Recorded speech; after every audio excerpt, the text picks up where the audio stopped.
Pressure washing requires a bit of a learning curve.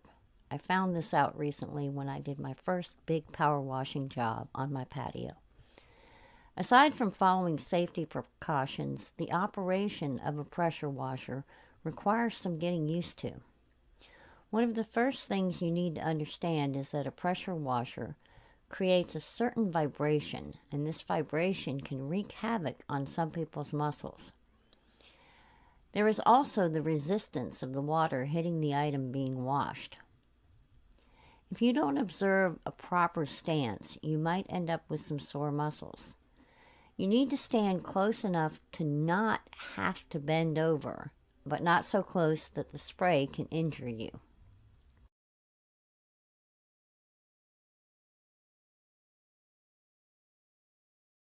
Always wear closed-toed shoes. Rain boots are a really good choice, but if you don't have boots, then tennis shoes or sneakers are much safer than flip-flops. I took several breaks the first time I used my pressure washer to wash this patio. First taking breaks at 5-minute intervals and then after every 15 to 20 minutes of operation. This helped me to get used to the vibration and get my muscles used to the resistance.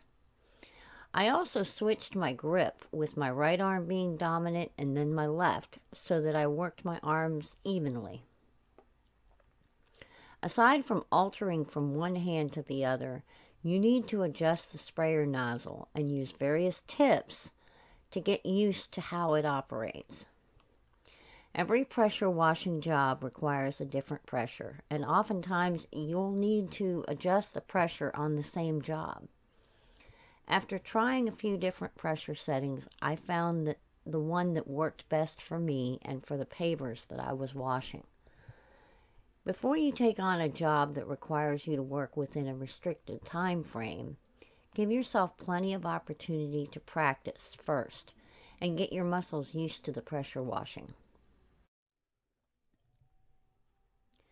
I found that even with several different pressures and angles, there were some stains that even the pressure washer wouldn't get out unless I was willing to blast away layers of the concrete, which on some of the pavers I actually did.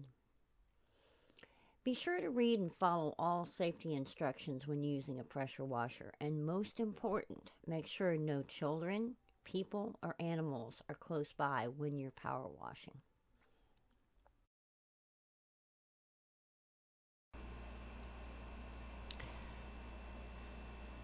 For extra safety tips, be sure to watch my video on how to operate a pressure washer safely.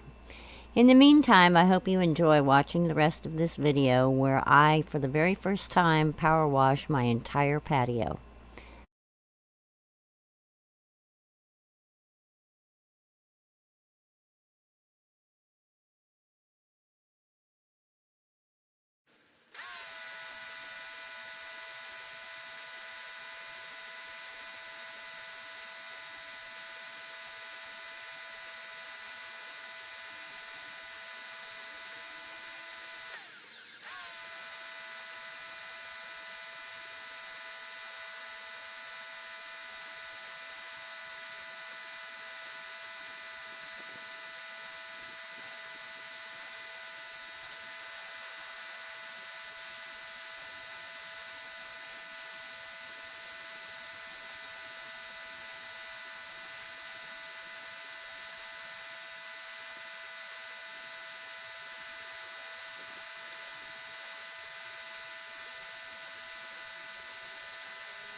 you can see here that it kind of dips down, which some of that might be lifted up a little bit.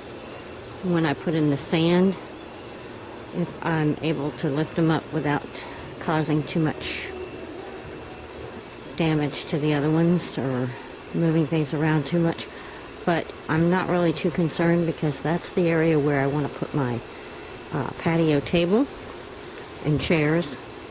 So it's pretty much not going to be walked on too much, and it'll give a place for everything to flow towards the center and drain out.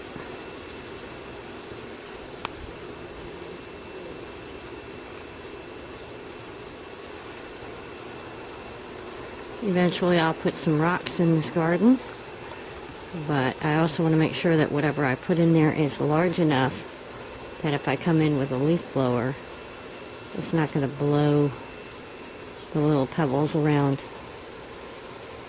And there's my renovated birdhouse.